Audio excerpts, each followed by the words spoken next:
उसके बाद कुछ जो पढ़ रहे थे डिसाइडिंग ऑफिसर्स पर।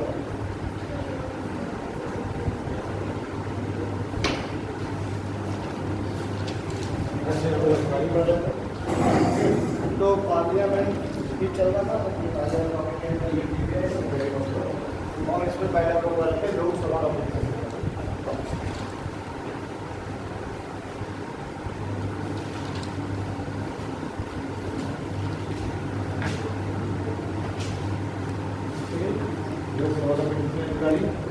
आर्टिकल 83 में कर दी गई थी।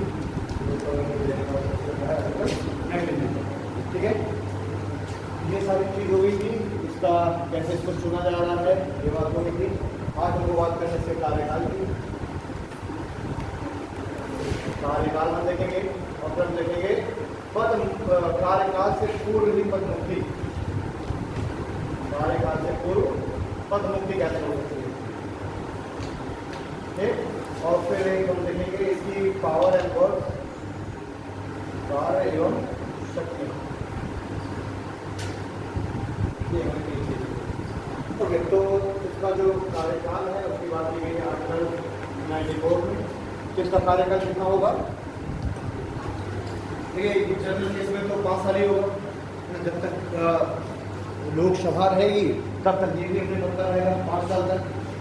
लेकिन फिर भी जब लोकसभा क्या होगा कि पुरानी जो लोकसभा है वो खत्म हो जाएगी और फिर नई लोकसभा चुनी जाएगी, तो बीच में कुछ समय के लिए वो क्या रहेगा, लोकसभा रहेगी। लेकिन उस समय भी ये जो स्पीकर है ये अपने पद पर रहेगा, है ना। यानी स्पीकर का अगर कार्यकाल देखा जाए तो हम कह सकते हैं कि नई लोकसभा जिस दिन नई लोकसभा चुन करके आएगी उसके जस्ट एक दिन पहले तक, आज सदन में नई लोकसभा आज आ रही सदन में, तो जस्ट कल तक ये स्पीकर का पद रहेगा, है ना। जबकि जो पार्टी है वो पार्टी तो उससे पहले ही पद कर देगी ना, जब इलेक्शन जब हो रहा है उससे जब पहले ही जो पार्टी है वो अपना पद छोड़ देगी, है ना। सारे जो मंत्री हैं सब रिजाइन कर देंगे। लेकिन जो स्पीकर है ये तब भी अपने पद पर रहेगा और नई लोकसभा के सदन में आने से एक दिन पहले तक, आने से एक दिन पहले तक ये अपने पद पर रहेगा। ठीक है, तो 5 साल तो ये 5 साल तो गए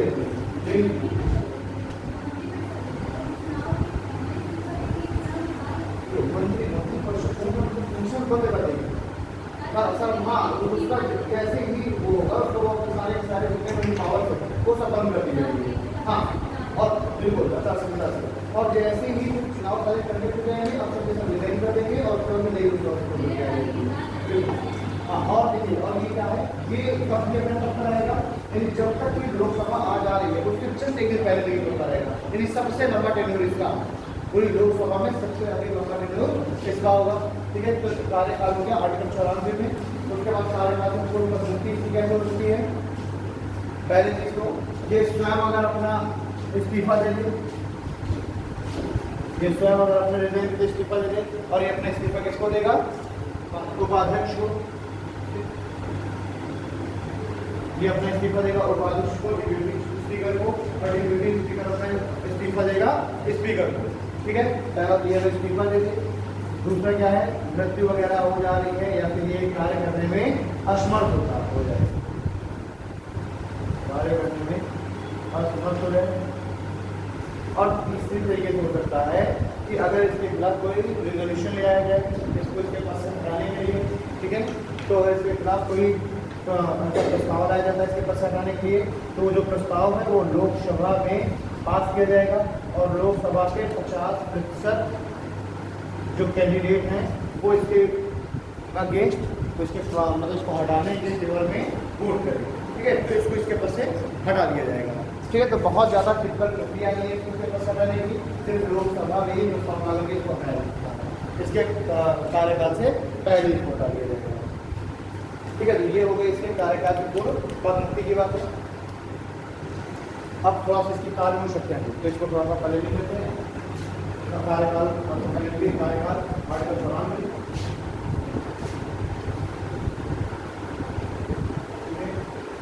94 साधारणतया इसका कार्यकाल इसका सामर्थ्य, इसका कार्यकाल 5 वर्ष कहा जाता है।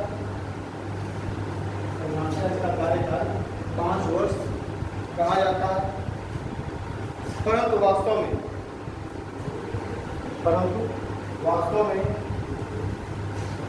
यह नई लोकसभा के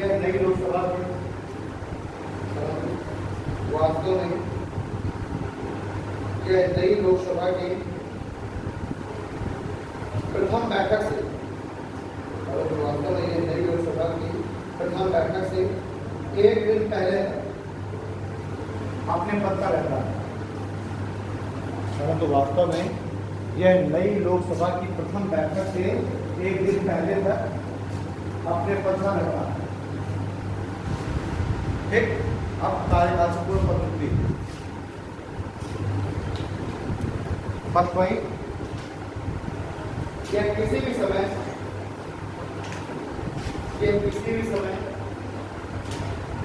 अपना इस्तीफा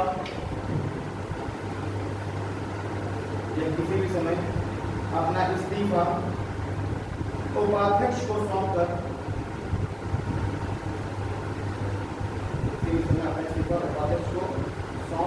पद मुक्त हो सकता है।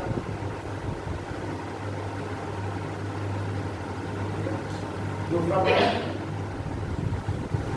अगर इसकी लोकसभा की सदस्यता समाप्त हो जाए,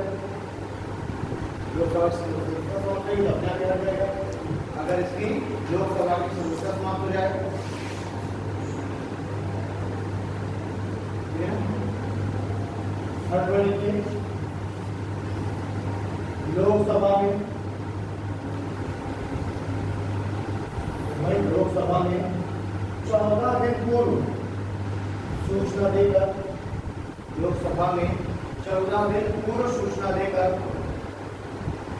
लोकसभा में 14 दिन पूर्व सूचना देकर अध्यक्ष को उसके पद से हटाने का प्रस्ताव लाया।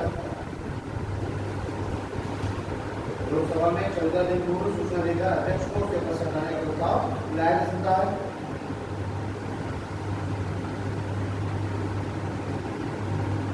और प्रस्ताव लाया जा सकता है 14 दिन पूर्व सूचना, यानी पहले 14 दिन पहले सूचना देनी पड़ेगी अध्यक्ष को कि आपके खिलाफ ऐसा रेजोल्यूशन लाया जाता है। 14 दिन पूर्व सूचना देकर प्रस्ताव उठाया जा सकता है। और यदि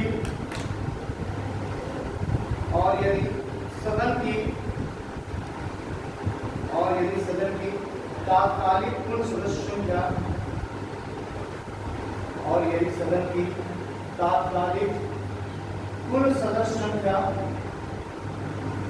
के बहुमत द्वारा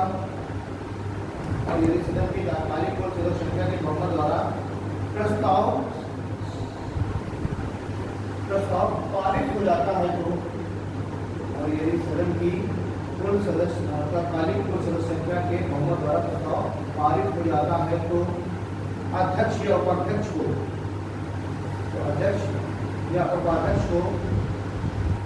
पद त्यागना होगा।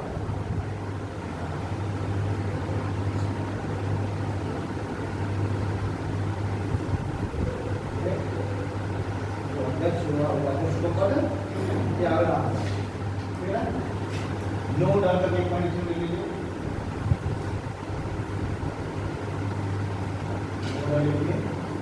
जिस समय पीठासीन अधिकारी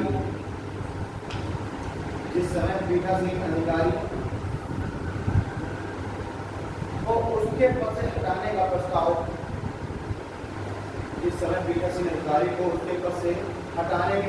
पर चर्चा चल रही हो, पीठासीन अधिकारी को उसके पद से हटाने के प्रस्ताव पर चर्चा चल रही हो, तब अध्यक्ष या उपाध्यक्ष पीठासीन अधिकारी नहीं होंगे। और अध्यक्ष या उपाध्यक्ष पीठासीन अधिकारी नहीं होंगे और ना ही निर्णायक मत देंगे।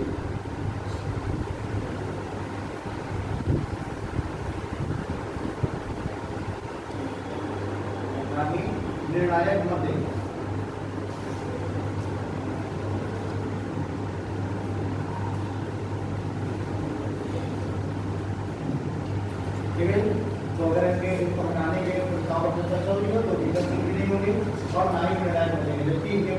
यही पावर और इनके पास पावर होती है निर्णायक मत देने की। जनरल केस में यूज नहीं करते लेकिन निर्णायक मत देते हैं। ओके, अब लिखिए पीठासीन अधिकारी की कार्य एवं शक्तियां। पीठासीन अधिकारी की कार्य एवं शक्तियां।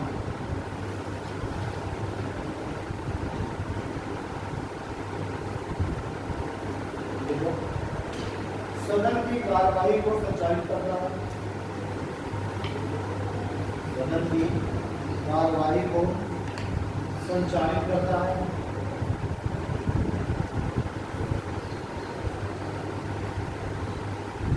सदन की कार्यवाही को संचालित करता है। सदन में अनुशासन बनाकर रखता है। सदन में अनुशासन बनाकर रखता है।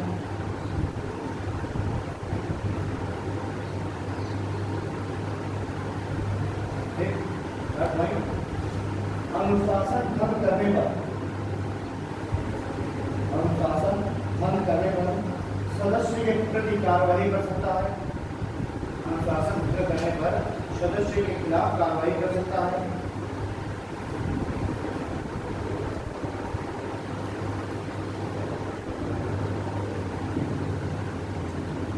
तो लोकसभा के अंदर इसको काफी ज्यादा पावर मिली हुई है अध्यक्ष स्पीकर। ठीक है, अगर मान लीजिए कि हाई कोर्ट या सुप्रीम कोर्ट ने किसी भी सदस्य को समन किया हुआ है तो पहले लोकसभा के स्पीकर से अनुमति लेनी पड़ेगी। ठीक है, या फिर अगर किसी को मान लीजिए गिरफ्तार किया जाना है तो गिरफ्तारी का आदेश आया है तो पहले लोकसभा स्पीकर से परमिशन लेनी पड़ेगी। लोकसभा स्पीकर उस सदस्य को सदन से बाहर निकलाया जाएगा, वहाँ के जो बाहर होते हैं उनके द्वारा बाहर निकलाएगा और फिर उसकी गिरफ्तारी हुई सदस्य तो सदन के अंदर इसको बहुत ज्यादा मौजूद है। ठीक है, नेक्स्ट वन लिखिए सदन की कार्रवाई का एजेंडा फिक्स करता है। सदन की कार्रवाई का एजेंडा फिक्स करता है।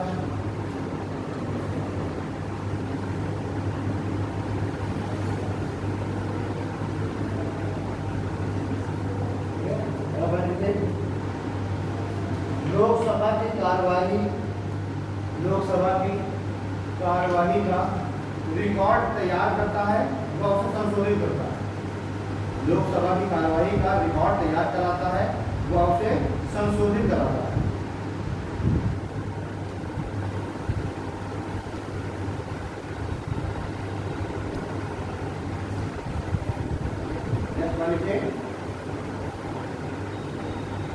दल बदल कार्यवाही, दल बदल में कार्यवाही कर सकता है।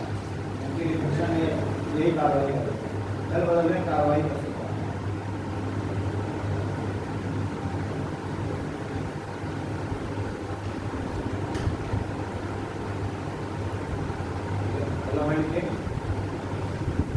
सदन के भीतर, सदन के भीतर अध्यक्ष द्वारा की गई कार्यवाही का जुडिशियल रिव्यू नहीं होता। सदन के भीतर अध्यक्ष द्वारा की गई कार्यवाही का जुडिशियल रिव्यू नहीं हो सकता। सदन के भीतर अध्यक्ष द्वारा की गई कार्यवाही का जुडिशियल रिव्यू नहीं हो सकता।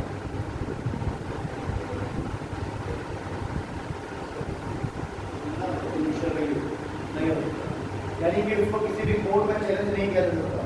ठीक है ना, कोर्ट हस्तक्षेप नहीं कर सकता। लिखे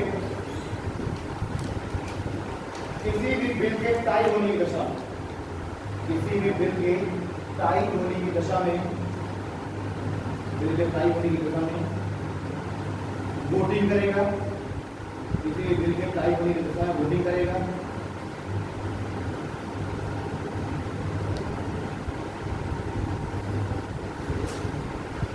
जनरल केस में वोट नहीं रखता, इसका आदेश हमारे लिए न्यूट्रल का होना चाहिए। को अगर देखा जाए तो जो भी लोकसभा का अध्यक्ष होगा वो अपनी पार्टी से रिजाइन दे देगा। वहाँ पर ये नियम कि जो भी अगर मान लीजिए बना दिया गया वहाँ पर तो अपनी पार्टी से वो रिजाइन कर देगा। इस वजह से कि उसके जो भी भावनाएं हैं, जो भी उसकी निष्ठा है वो उस पार्टी के साथ ना जुड़ी हो, वो न्यूट्रल होता है। ठीक, लेकिन भारत में ऐसा नहीं, भारत में रिजाइन को नहीं देता, लेकिन फिर की अपेक्षा की गई है स्पीकर के पद से कि वो न्यूट्रल रहकर काम करे। यदि ये देखा जाए तो रियलिस्टिक में हमें दिखता नहीं कि ऐसा कुछ रियल में है, लेकिन फिर भी ये उससे जो अपेक्षा की जाती है कि जो भी स्पीकर के पत्थर होगा वो न्यूट्रल है, जबकि है तो वो रूलिंग पार्टी का ही ना, तो उसके जो भी फैसले वगैरह जो भी कार्य है वो कुछ कहीं ना कहीं प्रभावित होंगे पार्टी से, क्योंकि जनरल केस में वोट नहीं करता, लेकिन अगर कोई बिल टाई होगी तो टाई होने की कंडीशन में फिर ये निर्णायक मानेगा, तो फिर कहते हैं निर्णायक मानेगा, जब बिल टाई हो जाएगा तब निर्णायक मानेगा। तो अगला एक आगे लीजिए, देखिए ये संयुक्त बैठक की अध्यक्षता करेगा, ये संयुक्त बैठक ज्वाइंट सेशन आर्टिकल 108 वाला, ये संयुक्त बैठक की अध्यक्षता करेगा।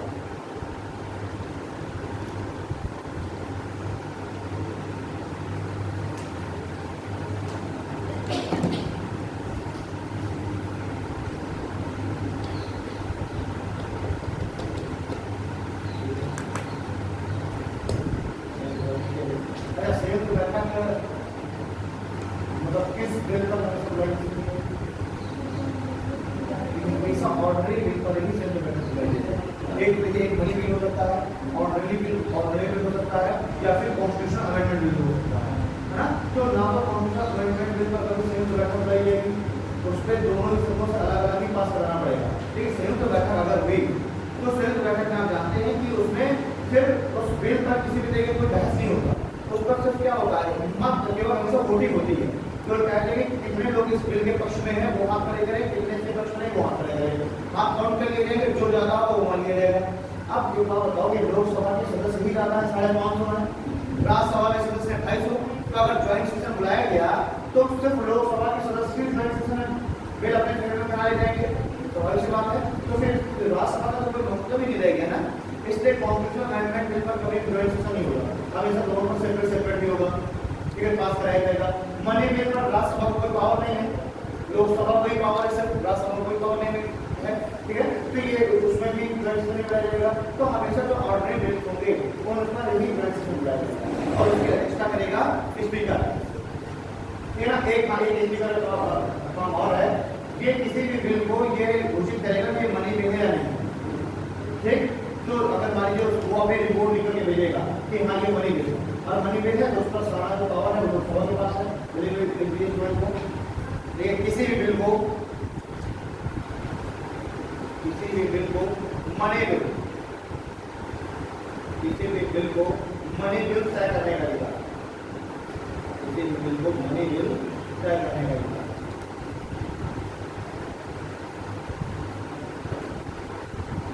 ये हो गया लोकसभा का प्रिजाइडिंग ऑफिसर। अब बात करते हैं हम राज्यसभा, तो ये राज्यसभा का पीछे से लगता है।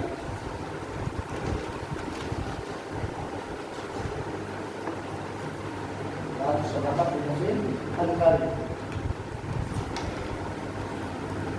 आर्टिकल 89, राज्यसभा के अधिकारी करेंगे आर्टिकल 89।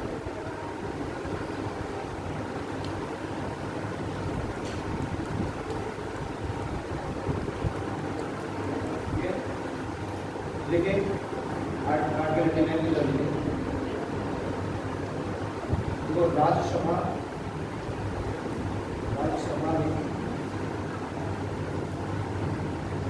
सभापति और उपसभापति, राज्यसभा में सभापति और उपसभापति होंगे, राज्यसभा में सभापति और उपसभापति होंगे, तथा उपसभापति का चुनाव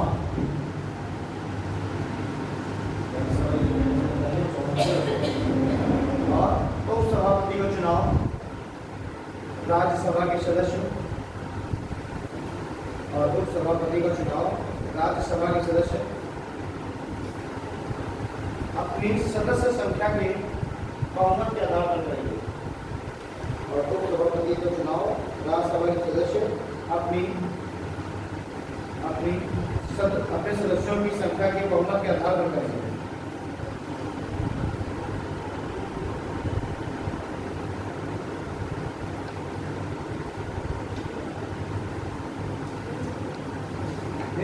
तो जैसे लोकसभा के सदस्यों का चुनाव अध्यक्ष और उपाध्यक्ष का चुनाव लोकसभा के सदस्य अपने बिल्कुल कर रहे थे, वैसे राज्यसभा के जो उपसभापति है ना उसका भी चुनाव राज्यसभा के सदस्य अपने कुल सदस्य के बहुमत के आधार पर करेंगे। आर्टिकल 90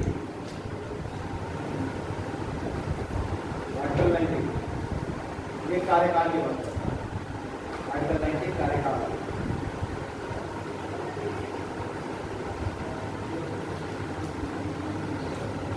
उपसभापति का कार्यकाल, उपसभापति का कार्यकाल अपने चुने जाने की तिथि से, उपसभापति का कार्यकाल अपने चुने जाने की तिथि से शेष कार्यकाल, अपने चुने जाने की तिथि से शेष कार्यकाल सदस्य के रूप में, चुने जाने की तिथि से शेष कार्यकाल इसके सदस्य के रूप में तक अपने पद पर रहेगा। शेष कार्यकाल जो उपसभापति है, जो उपसभापति है वो राज्यसभा का ही कोई ना कोई सदस्य है। अब वो क्या है कि 6 वर्षों के लिए वो राज्यसभा का सदस्य चुना जाता है। अब मान लीजिए कि वो आज बना है उपसभापति चुना गया आज, और अब से उसका कार्यकाल बचा है केवल 3 वर्ष। तो अब वो सभापति के पद पर कितने समय लगेगा? वो 3 वर्ष तक, यानी कि वो अपने शेष कार्यकाल तक रहेगा सभापति के पद पर। और कितना शेष कार्यकाल? अपने सदस्य के रूप में दूसरा कार्यकाल था उसके, ये नहीं कि वो 6 वर्ष तक उपसभापति रहेगा, 6 वर्ष तक नहीं रहेगा। कितने समय लग जाएगा? जितना टेन्यूर उसका उसके राज्यसभा के सदस्य को होगा तो नहीं समय, ठीक है ना। और जो उसका सभापति है वो उसका बिल्कुल एक अलग, क्योंकि मतलब वो बिल्कुल उसका चुनाव ही अलग हो रहा है, कार्यकाल उसका 5 वर्ष है, ठीक है ना। तो उपसभापति का जो कार्यकाल है वो उसके चुने जाने की तिथि से शेष कार्यकाल तक ब्रैकेट में सदस्य के रूप में ब्रैकेट पर तक अपने पद पर रहेगा, ठीक है। आगे चलिए, कार्यकाल से पूर्व पद मुक्ति, कार्यकाल से पूर्व पद मुक्ति, कार्यकाल से पूर्व पद मुक्ति।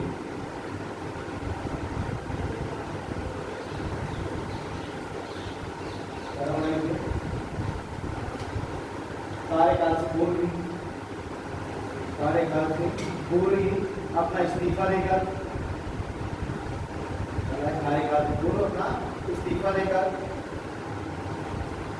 सेकंड पॉइंट, राज्यसभा की सदस्यता समाप्त हो जाने पर,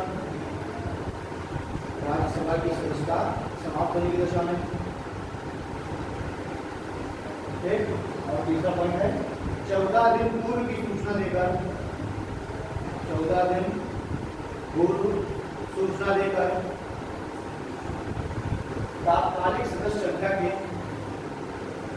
14 दिन पूर्व सूचना देकर तात्कालिक सदस्य संख्या के बहुमत वाला, तात्कालिक सदस्य संख्या के बहुमत वाला प्रस्ताव पारित करके, तात्कालिक सदस्य संख्या के बहुमत वाला प्रस्ताव पारित करके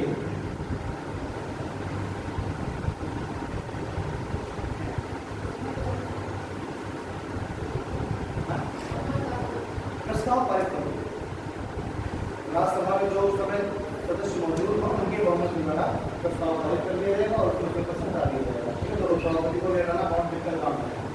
ओके, नोट डाल दो इसमें देखिए, उपसभापति को उसके पद से, उपसभापति को उसके पद से हटाए जाने का प्रस्ताव, उपसभापति को उसके पद से हटाए जाने का प्रस्ताव जब लाया जाएगा, तो सभापति को उसके पद से हटाए जाने का प्रस्ताव जब लाया जाएगा, उस समय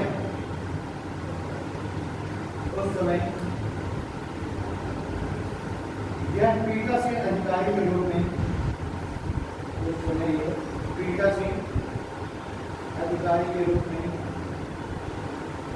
ना तो कार्य करेगा, उस समय पीठासीन अधिकारी के रूप में ना तो कार्य करेगा और ना ही निर्णायक बनेगा।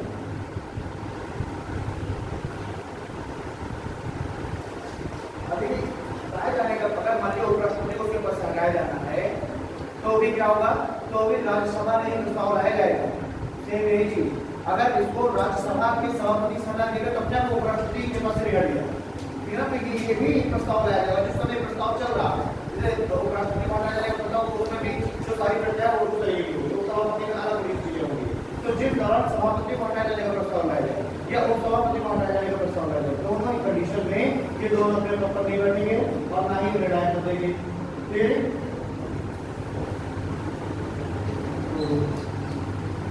जाने को निर्णायक कर देंगे।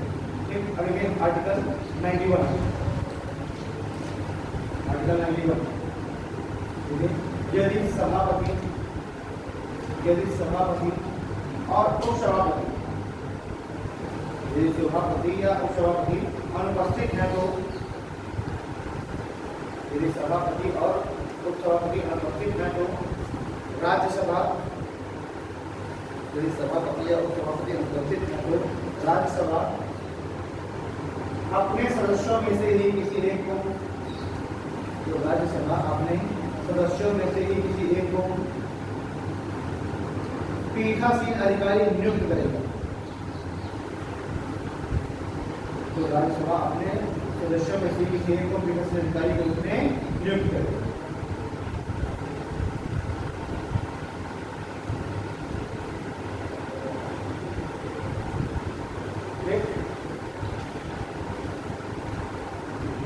कार्य एवं शक्तियां, कार्य एवं शक्तियां,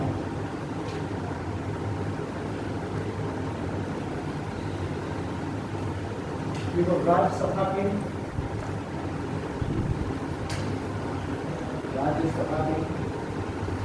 सदन की कार्रवाई को संचालित करना, राज्यसभा सदन की कार्रवाई को संचालित करना,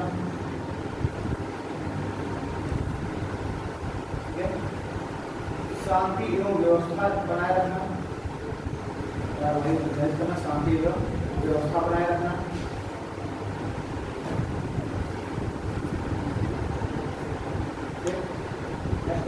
निर्णायक मत देना,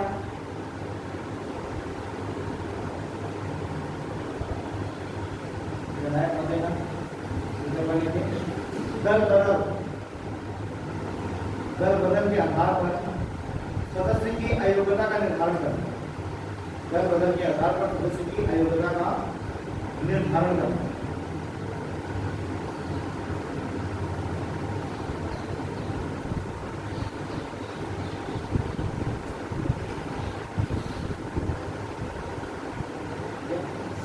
नोट आकर के एक बार लीजिए, नोट आकर एक बार लीजिए, ये लोकसभा की अध्यक्ष द्वारा, लोकसभा के अध्यक्ष द्वारा दल बदल कर,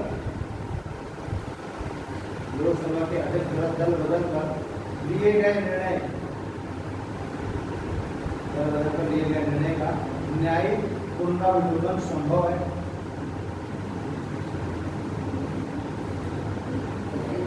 न्यायिक पुनरावलोकन संभव है।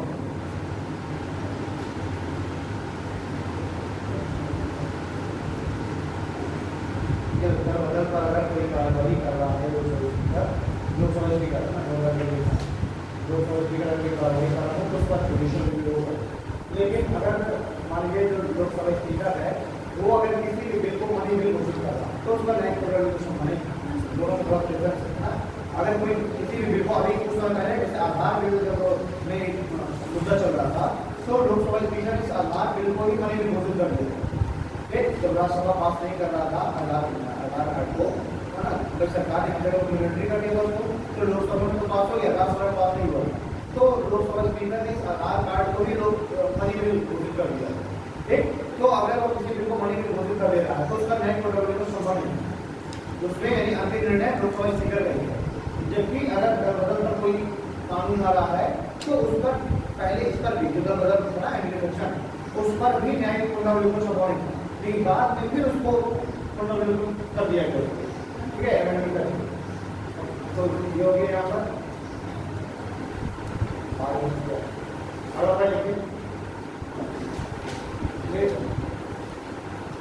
राज्यसभा का पीठासीन अधिकारी, राज्यसभा का पीठासीन अधिकारी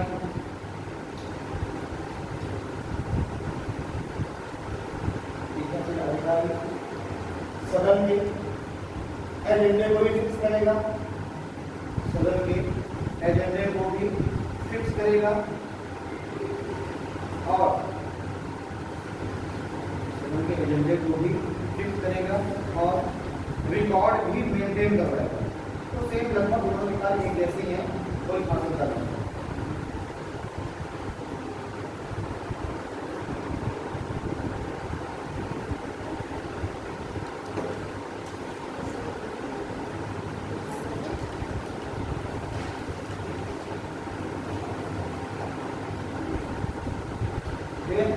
तो यहाँ तक हो गए हैं आपके पीठासीन अधिकारी।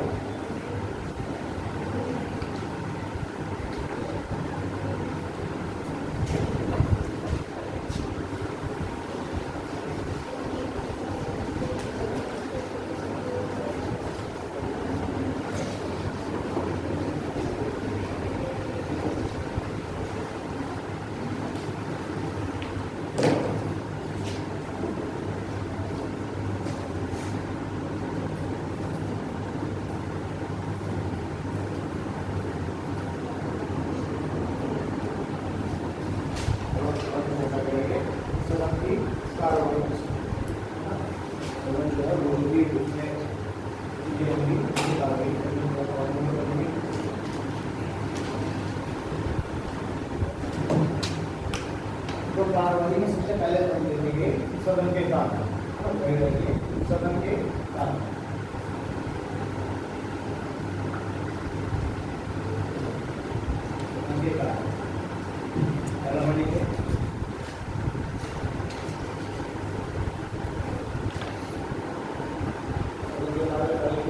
कानून बनाना एवं विधि निर्माण करना, कानून बनाना एवं विधि निर्माण करना,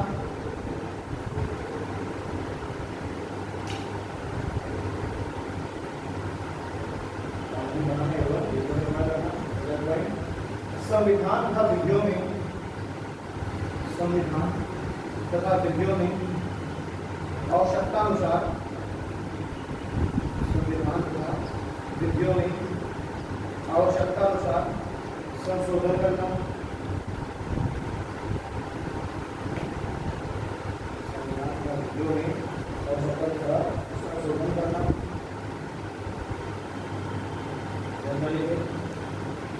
सरकार को उत्तरदायी एवं जवाबदेह बनाना,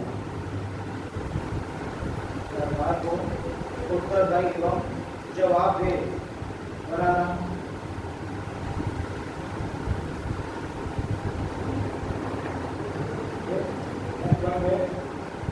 वित्तीय नियंत्रण स्थापित करना,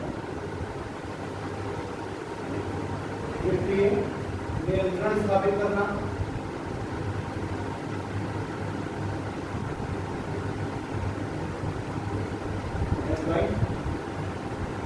समसामयिक राष्ट्रीय तथा अंतर्राष्ट्रीय मुद्दों पर, समसामयिक राष्ट्रीय तथा अंतर्राष्ट्रीय मुद्दों पर चर्चा करना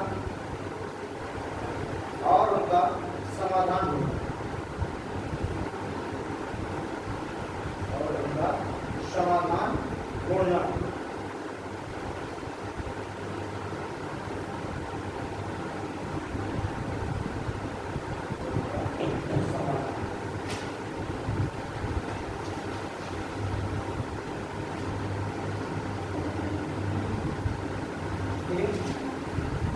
तो संसद के कार्य हैं, उन कार्यों पर संसद कानून बनाएगी, वो कार्य संसद क्रियान्वित करेगी।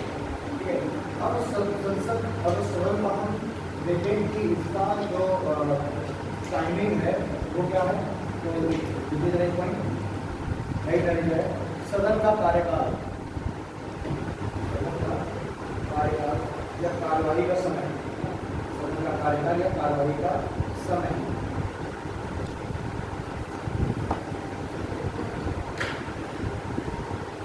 तो इसकी जो टाइमिंग होती है वो होती है सुबह 11 बजे लेकर शाम को 7 बजे।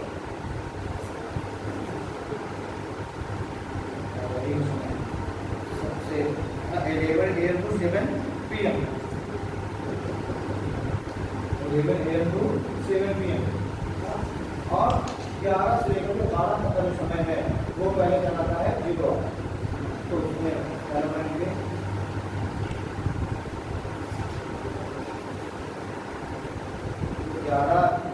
11 से लेकर 12 बजे तक इस समय को प्रश्नकाल कहा जाता है।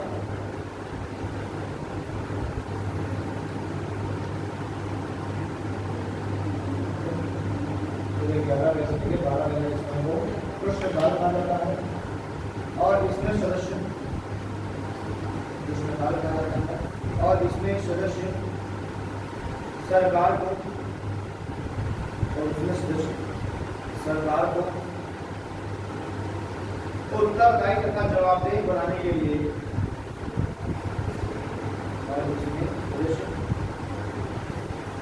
सरकार को उत्तरदायी तथा जवाबदेही बनाने के लिए प्रश्न पूछते हैं, जवाबदेही बनाने के लिए प्रश्न पूछते हैं और सरकार की नीतियों के संबंध में भी प्रश्न पूछे जाते हैं और सरकार की नीतियों के संबंध में भी प्रश्न पूछे जाते हैं और सरकार की नीतियों के संबंध में भी प्रश्न पूछे जाते हैं।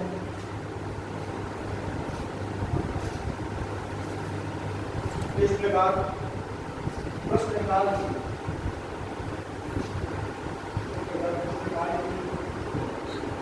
भूमिका सरकार को उत्तरदायी बनाना।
तो हम लोग बात कर रहे थे संसद में प्रश्न की, तो संसद में 4 तरह के प्रश्न पूछे जा सकते हैं।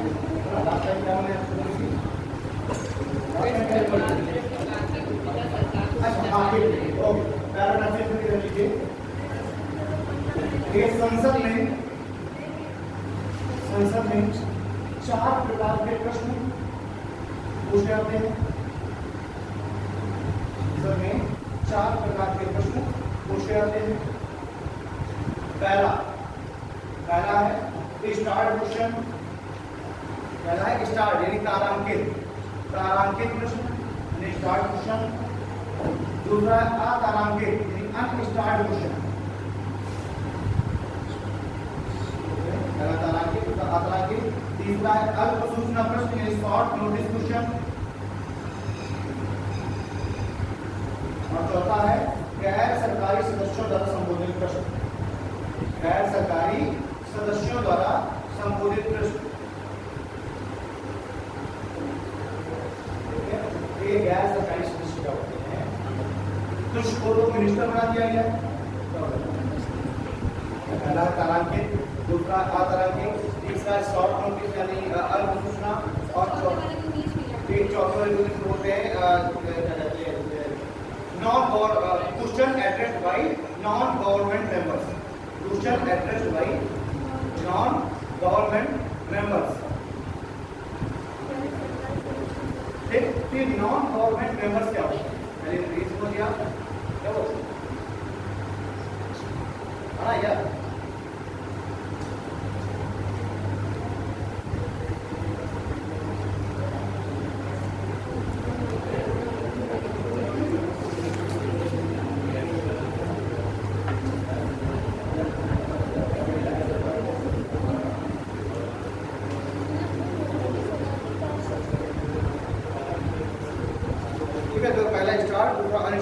शॉर्ट नोटिस, और चौथा हो जाएगा question addressed by non government members.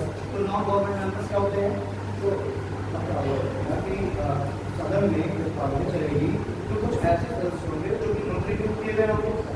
कोई भी मंत्री हो सकते हैं, भले ही यूनियन स्टेट मिनिस्टर हो, स्वतंत्र प्रभार हो, या फिर कैबिनेट। तो ये जो सारे मंत्री हैं ये बनाएंगे गवर्नमेंट मेंबर्स, ठीक। और जो अदर जितने भी सदन के सदस्य हैं, रेस्ट ऑफ मेंबर जो भी है, वो सब नॉन गवर्नमेंट मेंबर्स हैं। तो कुछ क्वेश्चंस भी गवर्नमेंट मेंबर्स रखेंगे जो मंत्री वगैरह हो रखेंगे, और ऐसे क्वेश्चंस जो मंत्री नहीं है, अन्य सदस्य को जब रखेंगे तो उसको होने के question addressed by non government member, इनको हम गैर सरकारी सदस्य बोलते हैं, ठीक है ना। तो उसका पहला हम लिखते हैं कि तारांकित प्रश्न क्या है, स्टार्ट क्वेश्चन क्या हुआ।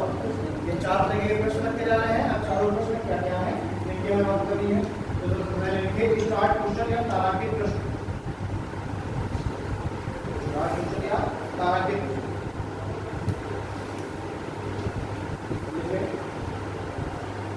तारांकित प्रश्न ऐसे प्रश्न होते हैं, तारांकित प्रश्न ऐसे प्रश्न होते हैं जिसका सदस्य सदन में मौखिक उत्तर चाहता है। तारांकित प्रश्न ऐसे प्रश्न होते हैं जिसका सदस्य सदन में मौखिक उत्तर चाहता है।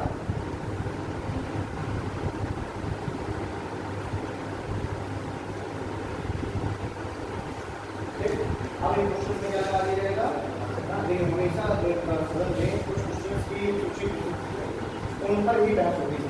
केवल 0 अगर आपको छोड़ दिया जाए प्रश्नकाल को, उसमें कोई भी क्वेश्चन उठा ले सकता है ना। लेकिन 0 के अलावा जो बाकी सदन की जो कार्रवाई के समय है, उसमें केवल वही क्वेश्चन की एड्रेस किए जाएंगे, उठाए जाएंगे जो कि ऑलरेडी पहले से प्रीवियस अधिकारी के पास पहुंचा दिए गए, ठीक है। सब कुछ क्वेश्चन होते हैं जिसमें स्टार मार्क्स लगा होता है। स्टार मार्क्स मतलब सबसे पहले ये प्रश्न उठाए जाएंगे, ठीक। और इनका केवल जो आंसर है वो ओरली दे देना है, कोई रिटर्न आंसर नहीं देना, ओरल आंसर, ठीक है। आपने ओरल आंसर दे दिया, उसमें फिर अंकगणित प्रश्न में कुछ नहीं सुविधा दी जाएगी। अब लिख लीजिए ऐसे प्रश्नों पर स्टार का चिन्ह, ऐसे प्रश्नों पर स्टार का चिन्ह लगाया जाता है। ऐसे प्रश्नों पर स्टार का चिन्ह भी लगाया जाता है। तथा संसद सदस्य, ऐसे प्रश्नों पर स्टार का चिन्ह लगाया जाता है तथा संसद सदस्य इन प्रश्नों पर पूरक प्रश्न भी उठा सकते हैं।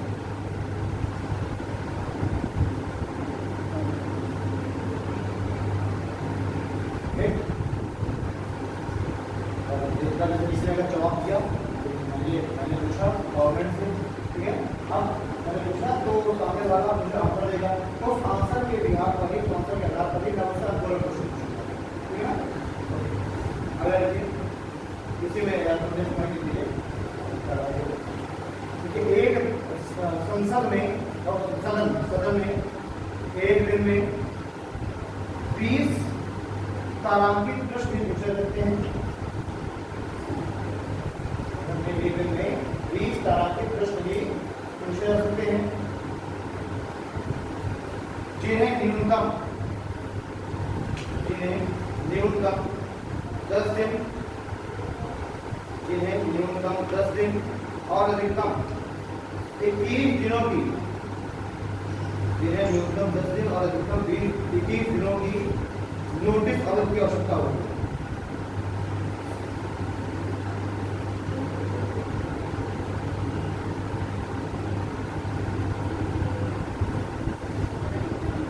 अधिकतम 21 दिन की नोटिस, अधिकतम 10 दिनों की नोटिस, क्या अधिकतम 10 दिन, अधिकतम 21 दिनों की नोटिस,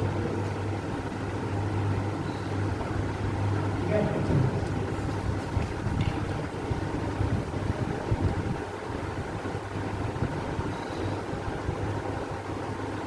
एक बार जरा ये लिखिए, ये जो तारांकित प्रश्न है, लोग समझ पैटर्न होगी, राष्ट्रपति पैटर्न होगी, दोनों के अलग अलग पैटर्न हो रही है, दोनों में सेम प्रक्रिया, दोनों में प्रश्न की लिस्ट सॉल्व है, जानकारी के पास, तो उसमें कुछ स्टार्ट हो गए, कुछ स्टार्ट हो गए, कुछ सॉल्व हो गए, तो हर एक प्रश्न है।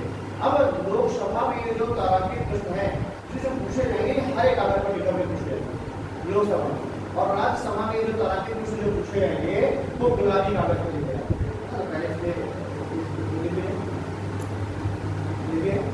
लोकसभा में तारांकित प्रश्नों को, लोकसभा में तारांकित प्रश्नों को हरे कागज पर, लोकसभा में तारांकित प्रश्नों को हरे कागज पर, जबकि राज्यसभा में गुलाबी कागज पर पूछा।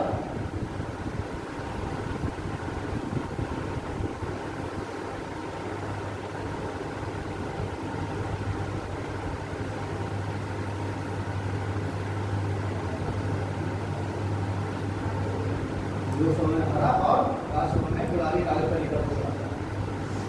अब लिखे अनस्टार्ट तारांकित प्रश्न,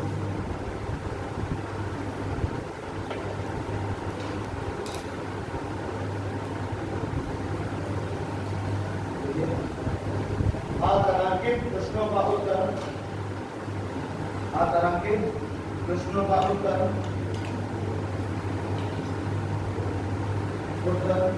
मौखिक में देने की आवश्यकता नहीं होती।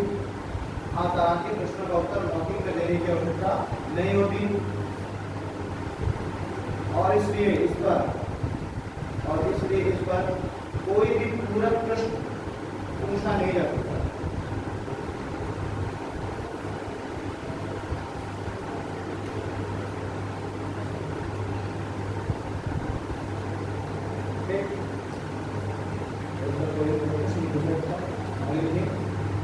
तारांकित प्रश्न का उत्तर, तारांकित प्रश्न का उत्तर संबंधित,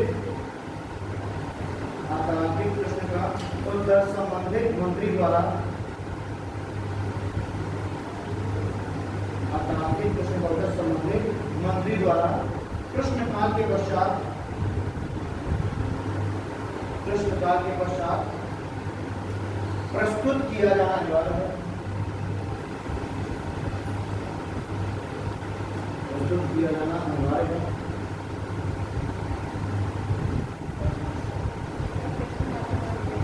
प्रश्नकाल के बाद फिर वो क्या करेगा, अपने आंसर को सबमिट करेगा, ठीक है। फटाफट लिखिए, आगे लिखिए। एक दिन में अधिकतम 230, एक दिन में अधिकतम 230 आप तारांकित प्रश्न सूचीबद्ध किए जा सकते हैं।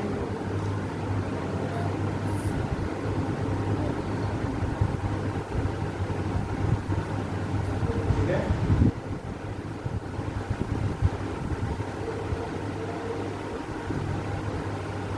एक दिन अधिकतम 230 आप तारांकित प्रश्न सूचीबद्ध किए जा सकते हैं।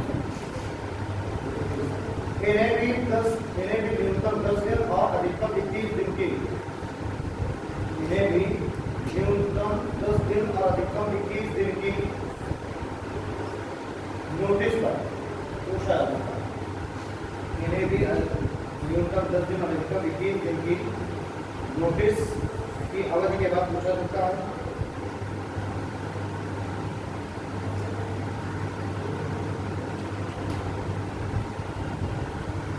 ठीक है,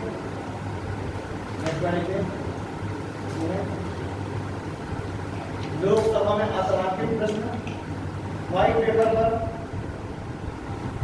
लोकसभा में अतारांकित प्रश्न व्हाइट पेपर पर, जबकि राज्यसभा में पीले पेपर पर मुद्रित होते।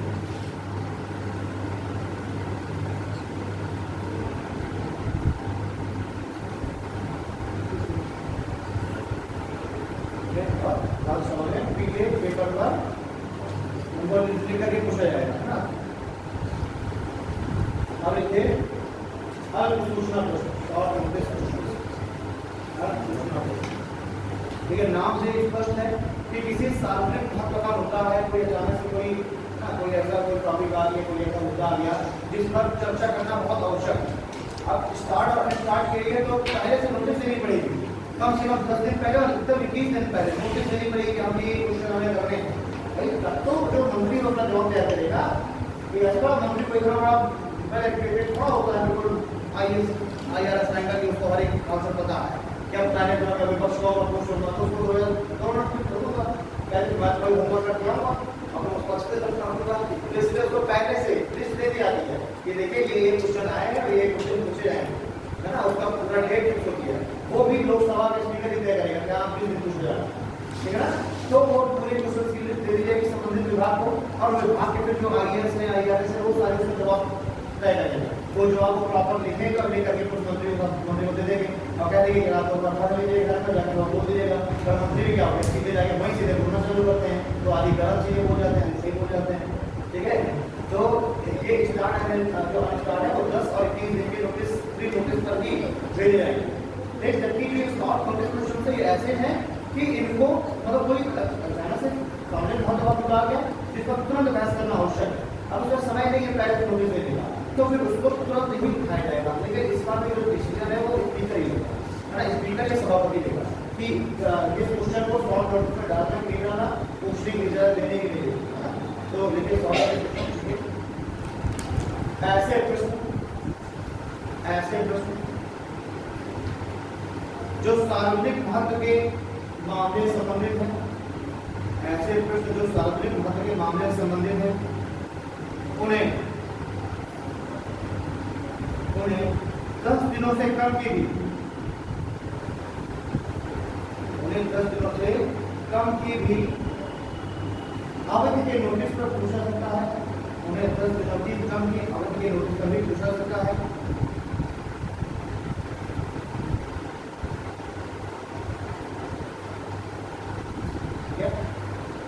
तारांकित प्रश्नों के भांति इनका भी मौखिक उत्तर दिया जाता है। तारांकित प्रश्नों के भांति इनका भी मौखिक उत्तर दिया जाता है, इनका भी मौखिक उत्तर दिया जाता है और उत्तर के पश्चात पूरक प्रश्न भी होते हैं।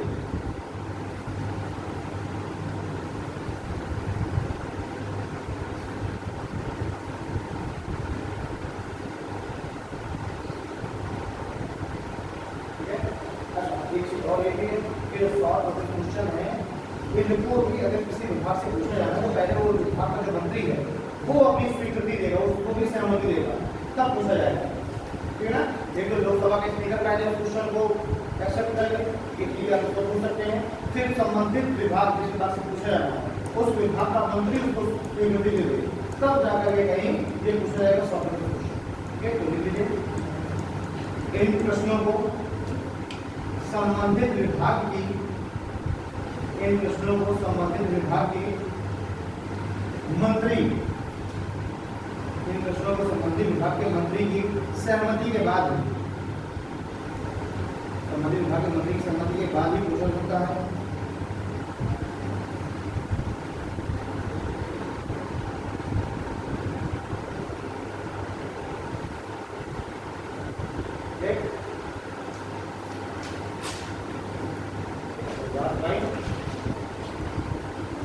जिन प्रश्नों को अध्यक्ष तथा सभापति, जिन प्रश्नों को अध्यक्ष तथा सभापति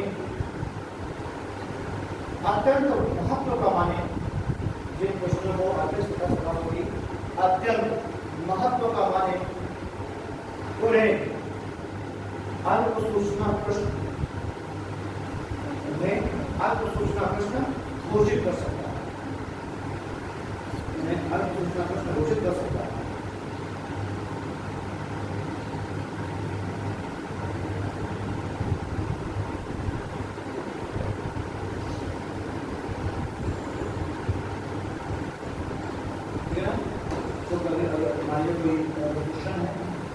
जो पहले का स्टार्ट था पूछा जाना है, तो फिर अगर स्पीकर या सभापति ने अगर उसको घोषित करने का भाई सॉल्व क्वेश्चन है ना, ये अत्यंत महत्व का है, तो फिर उसको पहले भी सॉल्व करने से पहले ही उसको पूछ दिया जाएगा ना, सॉल्व करने को पूछ दिया जाएगा। अब देखिए question headed by non government, गैर सरकारी सदस्य द्वारा संबोधित प्रश्न, गैर सरकारी सदस्य द्वारा संबोधित प्रश्न।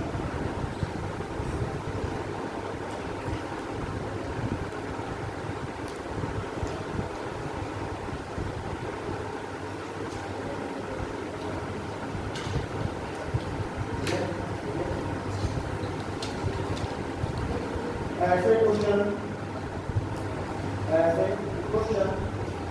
किसी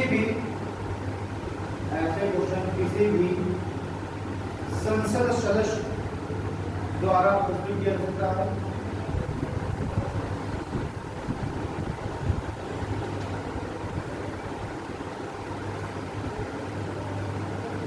ऐसे क्वेश्चन किसी भी संसद सदस्य द्वारा पूछा जा सकता है जो गैर सरकारी, ऐसे तो किसी भी संसद सदस्य द्वारा पूछा जाता है जो गैर सरकारी है,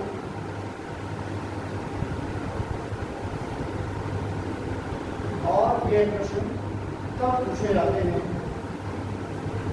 और ये प्रश्न कब पूछे जाते हैं, जब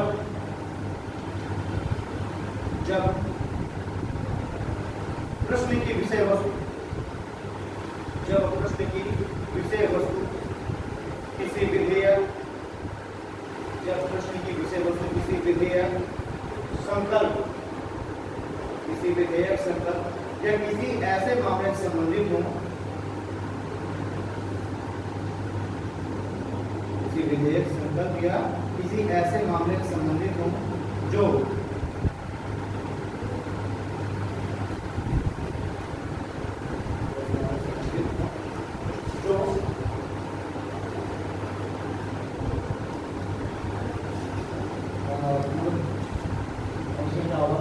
सामने वाला जो सदस्य था तो उसकी किसी भी कानून से संबंधित प्रश्न ये पूछ रहा है ना, जो गैर सरकारी हो किसी भी अगर मंत्री से पूछ रहा है तो वो पूछ सकता है उस मंत्री के निजी व्यवसाय संबंध के बारे में, उसने अगर कोई विधेयक प्रस्तुत किया है या सदन में कोई संकल्प चल रहा है, इस सभी के बारे में पूछ सकता है गैर सरकारी, इस व्यवसाय में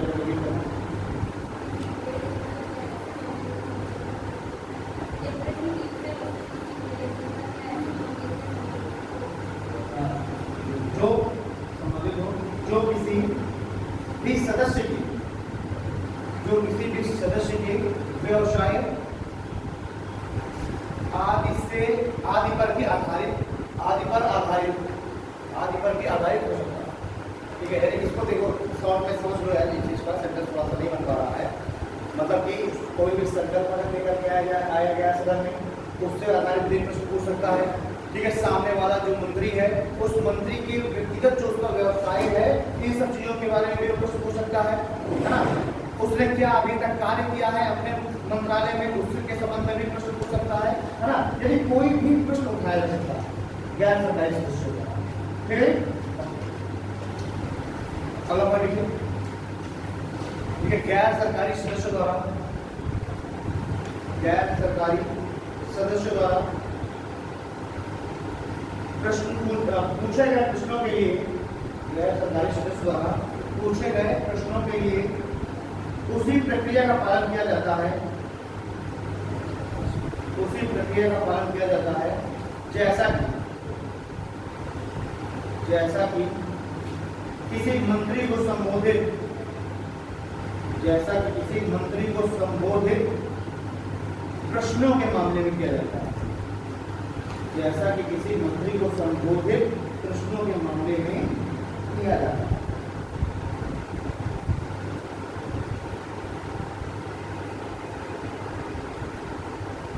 ठीक है, तो किसी भी मामले में मतलब एक इसको बस शॉर्ट में याद रखिए, जब भी कोई गैर सरकारी सदस्य प्रश्न पूछेगा और वो फ्री है, गैर सरकारी सदस्य वो फ्री है प्रश्न पूछने के लिए, ठीक है।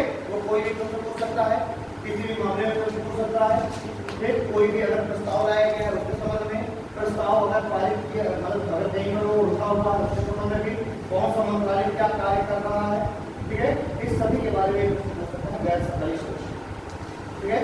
सारी प्रक्रियाओं का पालन तो वही करना पड़ेगा जो सारी प्रक्रिया का पालन करता है एक सरकारी सदस्य, जो सारी प्रक्रिया का पालन करना पड़ेगा, ठीक है। तो ये जवाब देंगे प्रश्नों में।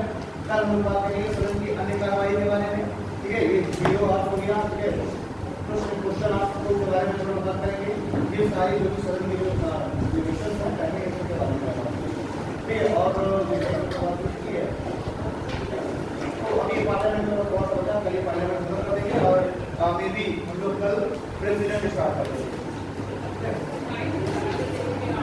देखिए बात ये है ना कि इस हिसाब से शेड्यूल बदल के आता है, वरना मैं तो मैं काम होता था, मैं फ्रेमवर्क से था, मैं सिस्टमैटिक वे में कराते हूँ। पहले फ्रेमवर्क होता था, फिर उसके बाद फ्रेमवर्क होने के बाद फिर मैं पार्ट 1 पार्ट 2 ऐसे मैं, लेकिन अब ये जो शेड्यूल है कि बन के आ रहा है शेड्यूल लखनऊ से, अब किस कैसे किस तरीके से शेड्यूल बना रहे हैं पता नहीं।